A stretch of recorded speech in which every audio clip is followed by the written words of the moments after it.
Wednesday, we finally found out who the next pope would be through the conclave of cardinals. And when the white smoke went up, there were great surprises. I had looked forward to just see just how far the prophecy of Bishop Malachi, a Roman, I should say, a Irish bishop, who in 1140 A.D.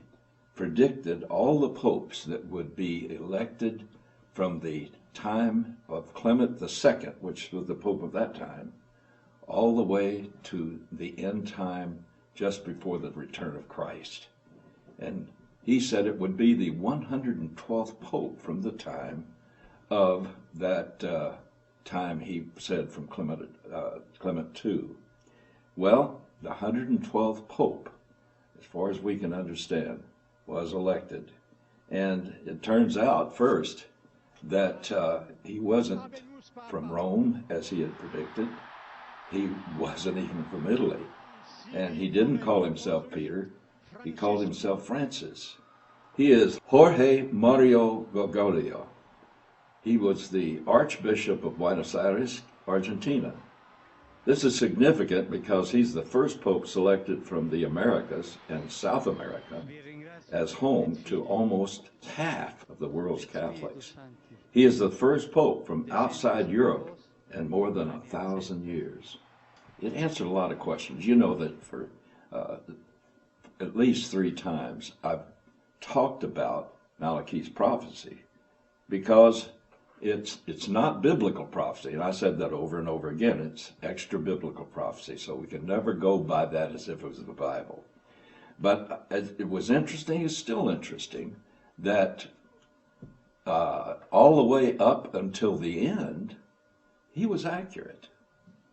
I mean, the case could be made that he was accurate in each of those cases. But the 112th pope, who would be the last pope, the most significant one, who would be the pope when the second coming arrived, he gave more predictive information about him than he did any of the other popes, calling him, saying he would be the pope called Peter the Roman, Petros Romanus, and that he would come in a troubled time, and it sounded like the biblical prophecy about the Great Tribulation. That would be the 7 years just before the coming of Christ.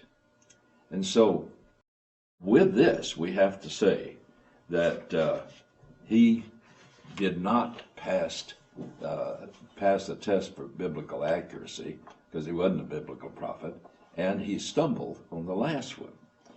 But we'll examine all of this much more carefully. This is the report that will first be seen on March 22nd. One of the most important things to me is that it illustrates how in the end time scenario it is filled with starts and stops. In other words, it looks like things are going very fast and then it slows down. And of course, everybody tries to come up with a day and hour when Christ is going to return by the prophecies that are supposed to precede him, especially.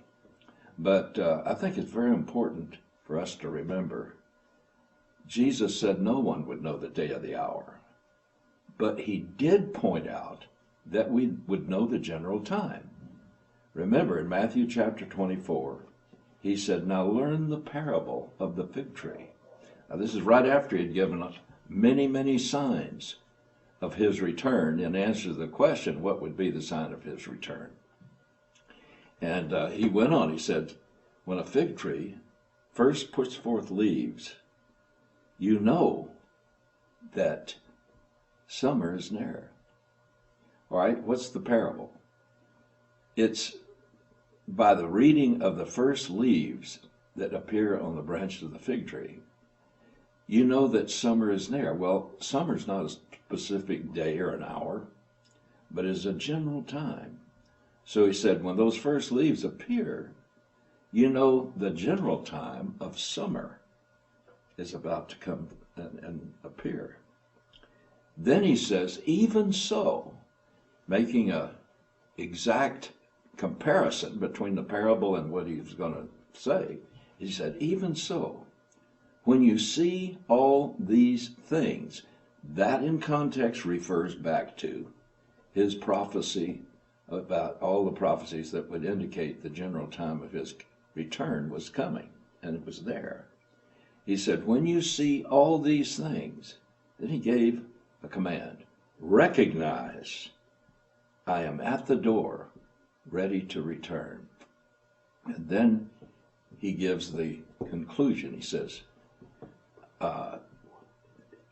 he said, this generation, the one in context that would see all of the signs of the fig tree, the signs that would indicate the general time was there. He says, recognize this generation that sees these signs will not pass away. That means it will not die out, because pass away meant to die. So all that generation would not die out until he would come back. Now, we are warned in passages like Matthew 24, verse 6.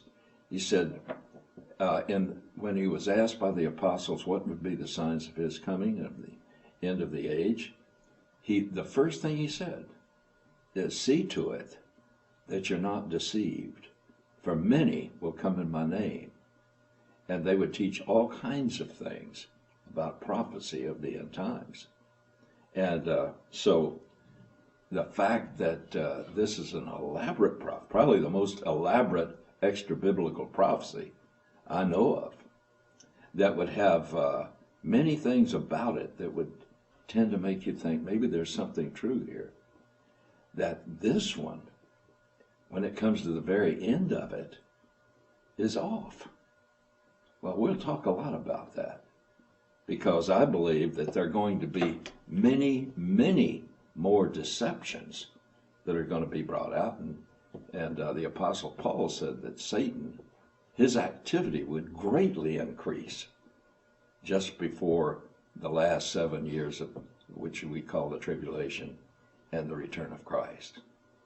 So this has set the stage for a lot of things for us to discuss. And it just shows, once again, the vast difference. And I emphasize this every time I taught about Malachi, the vast difference between man's prophecies and God's prophecies. God's prophecies are 100% right. So I look forward to spending some very, very important time with you on the show coming up first on Friday on TBN, Friday night, on March 22nd.